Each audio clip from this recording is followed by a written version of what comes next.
All right, how y'all doing? Here in my old Marine Force Recon. That's one of our special forces guys at the firing range. It took like an hour and 40 minutes to complete pencil and ink. Took like about 40 minutes to pencil them in, and the rest of the time with the microns. But that's all I use right here, a mechanical pencil with microns. And this is the picture I just got off my cell phone that I took a picture off of YouTube. I was watching a YouTube video on my TV, and I just stopped it. And yeah, that's what I think it turned out good.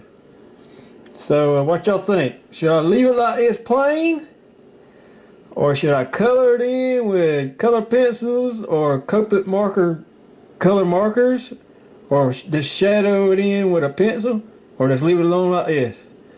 Anyway, the time lapse is right after this. Thank you for watching, and I had a good time. Had a little bit of challenge with the M-4 rifle to make sure that it was straight all the way across. Right around the end of my drawing with the pencil, I realized it was kind of crooked, so I had to break my old ruler out when I inked them in. But hour and 40 minutes. Thank you for watching. And United States Marine Corps Force Recon. Awesome.